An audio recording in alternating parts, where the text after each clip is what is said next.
Pengurus yang saya hormati, Bapak RW, Bapak RT, alim ulama, tokoh masyarakat, cerdik pandai, bapak-bapak, ibu-ibu, orang-orang tua yang saya muliakan, hadirin hadirat yang semoga kita semua senantiasa dirahmati oleh Allah, amin ya rabbal alamin. Ada beberapa peristiwa yang disaksikan Rasulullah sebelum Rasulullah itu dimi'rajkan ke langit, atau yang ketika dia Isra, ada yang dilihatkan oleh Allah kepada Rasulullah. Artinya apa, Bu? Islam ini bukan hanya kita kalau udah sholat kita pasti aman bisa masuk surga, tidak. Salah satu contoh yang dilihat Rasulullah dalam beberapa hadis apa, Pak? Rasulullah melihat ada orang di neraka, kukunya dari tembaga, kemudian mereka mencakar wajah dan dada mereka sendiri. Dia kesakitan, Bu, tapi dicakarnya terus, Pak. Maka Rasulullah SAW bertanya kepada malaikat Jibril, wahai Jibril, ini atas dosa apa mereka kok sampai seperti ini? Kata malaikat Jibril, inilah orang yang dia di dunia itu suka bergunjing, Bu. Nah, ternyata banyak orang sholat masih hobi gunjing, Pak. Jadi belum juga selamat. Jadi Rasulullah memang menjemput perintah sholat, cuman diiringi Allah, Pak, dengan akhlak yang seharusnya dimiliki oleh orang sholat. Karena dalam Islam ini aktsaru ma yudkhilun nasal jannah taqwallah wa husnul khuluq. Yang banyak membuat orang masuk surga itu takwa kepada Allah dan baik akhlaknya. Rajin betul kita sholat, akhlak buruk tidak bisa masuk surga, Pak. Nah, jadi ini yang dilihat Rasulullah, gambaran orang yang mencakar mukanya dan dadanya dengan kuku dari tembaga karena dia suka bergunjing. Kata Rasulullah apa, Bu? Al-ghibatu asyidda minaz zina. Bergunjing itu dosanya lebih besar daripada zina, Pak. Bertanya sahabat, kenapa begitu ya Rasulullah?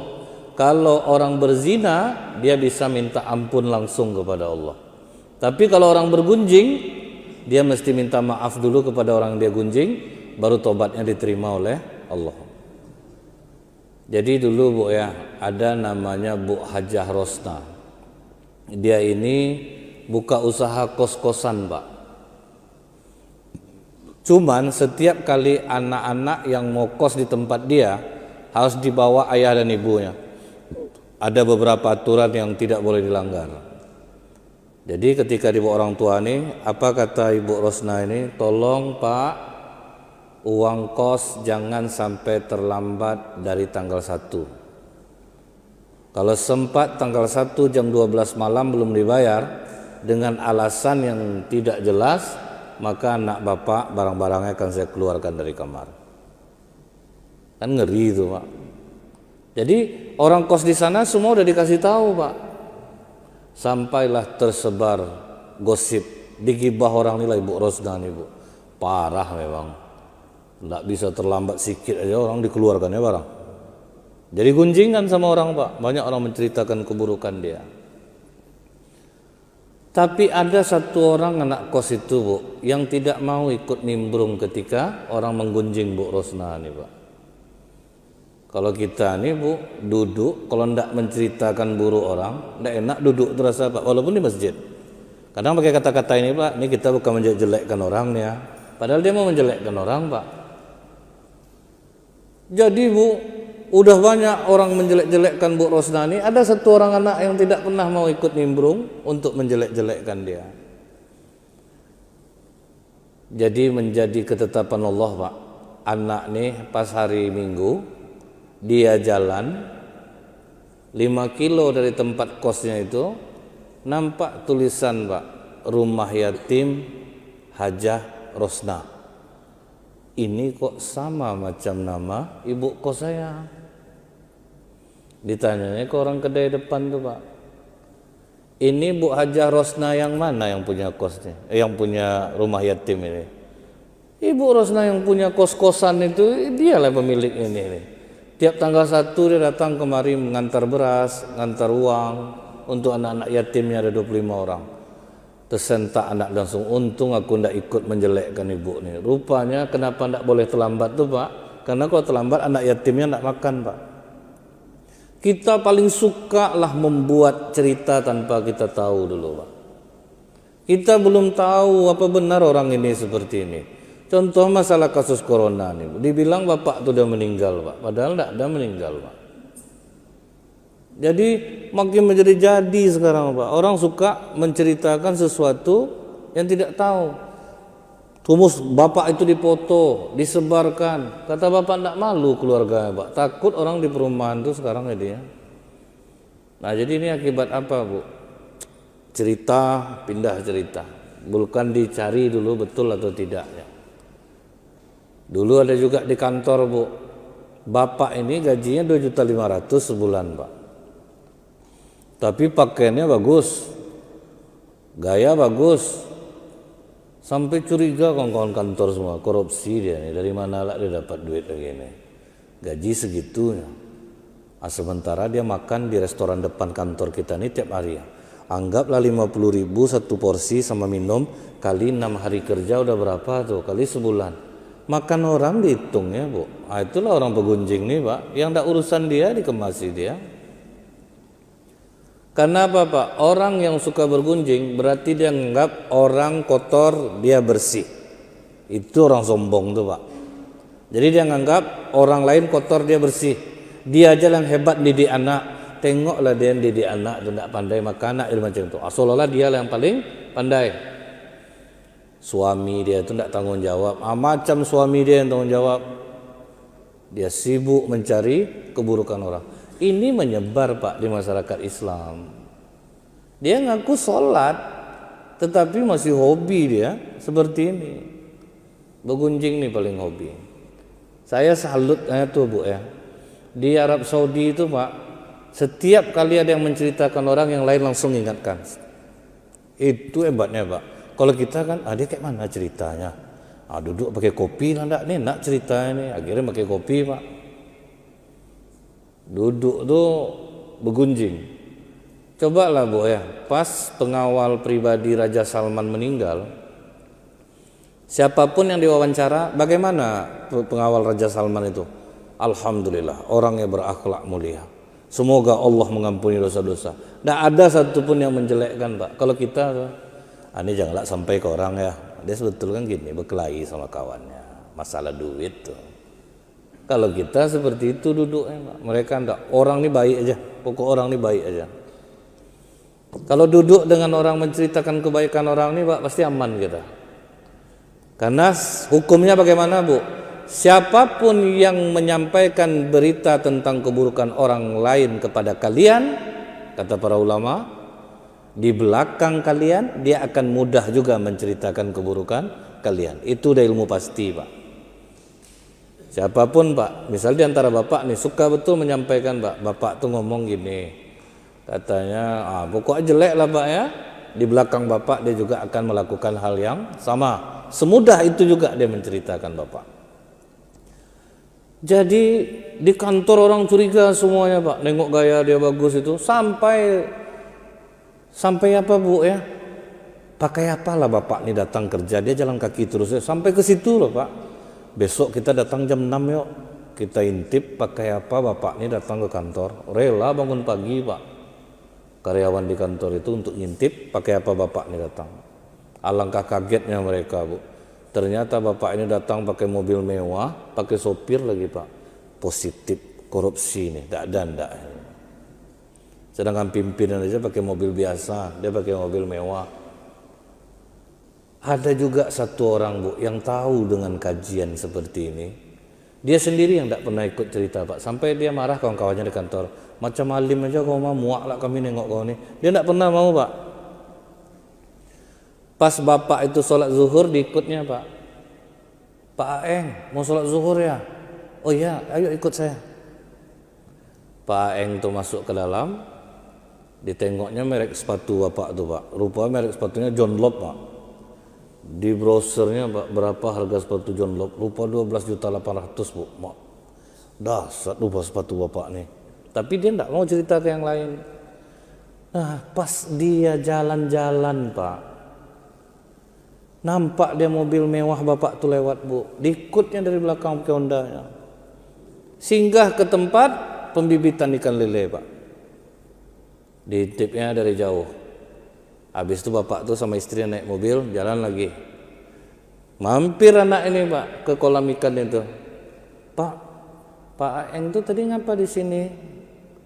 Oh, ini kan punya dia nih pembudidayaan bibit ikan lele ini. Besar Pak. Oh, ini rupanya pencarian Bapak. Tuh mau kemana Pak Aeng tuh Pak? Dia kan punya ternak sapi di Bogor. Orang kaya Pak, cuman kerja dia. Digaji kantor kecil, rupanya usahanya besar. Untung dia tidak ikut menjelekkan. Nah ini Bu, jangan mudah kita menjelekkan orang. Apa kata Allah Bu? Ya ayyuhalladzina amanu jtanibu katsiran minaz-zon. Jauhilah berprasangka.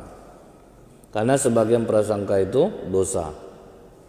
Ayuhibbu ayakula lahma akhihi maitan fakarihtumuh. Maukah kamu memakan daging bangkai saudara kalian yang sudah mati? Pasti kalian merasa jijik. Nah ini dulu Pak. Jadi kalau orang tahu ilmu tentang ini Pak, sholatnya pasti enak, dijamin Pak. Bapak mau jamaah tiap waktu, ibu rajin jamaah tiap waktu, mulut tidak ibu jaga, demi Allah tidak akan pernah dapat ketenangan dalam sholat Pak. Tidak akan pernah dapat. Karena dosa besar yang sudah dilakukan. Nah ini yang akan kita kembangkan Bu, apa yang dilihat Rasulullah ini Pak. Nah kemudian Bu ya, orang akhirnya tahu semua Pak.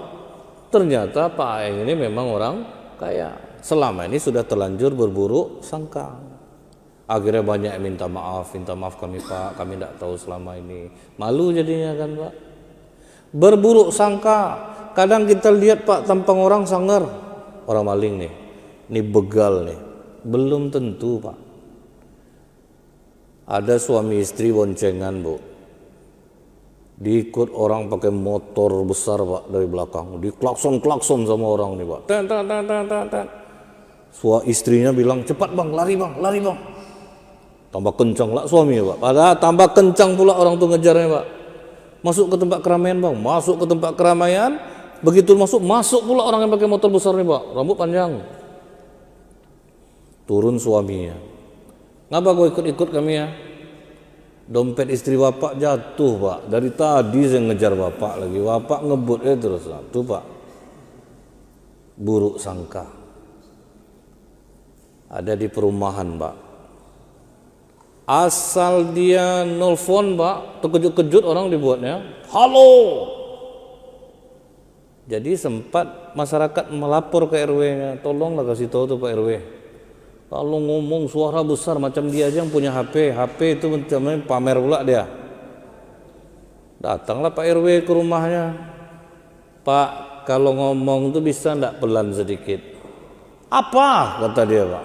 Nantang dia ke Pak RW Pak. Menurut Pak RW. Akhirnya sepakatlah masyarakat, udahlah nampak meresahkan deh.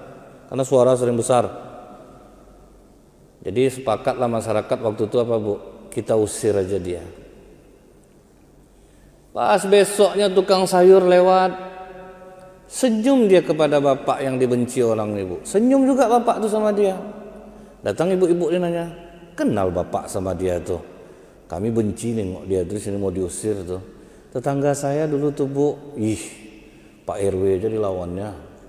Lawan ngapa Bu? Pak RW ngomong, kamu jangan ngomong tuh keras-keras. Nelfon tuh tolong pelan-pelan suara. Diginikannya Pak RW apa gitu. Bu, maaf ya Bu ya, bapak tuh peka tuh Bu, rupa peka Pak. Kita udah mau ngusir dia, enggak dengar, tentu dia bilang Pak RW bilang tolong ngomong itu jangan besar-besar. Apa katanya? Disangka Pak RW nantang, padahal dia enggak dengar Pak. Untung tukang sayur nih ngasih tahu Pak. Nah itu maksudnya Bu, di masyarakat ini sangat sering terjadi. Kita mudah berburuk sangka.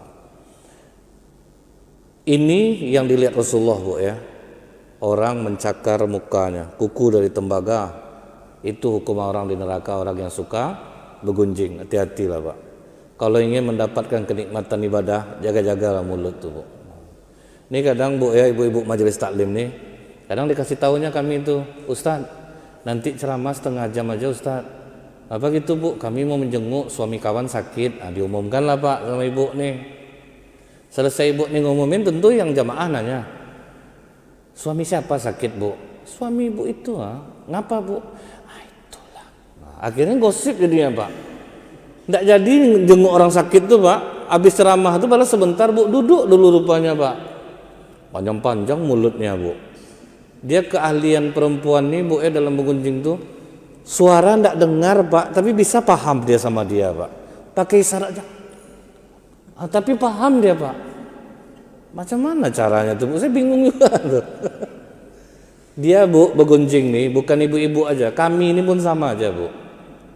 Wak bapak nih begunjing gaya aja yang beda.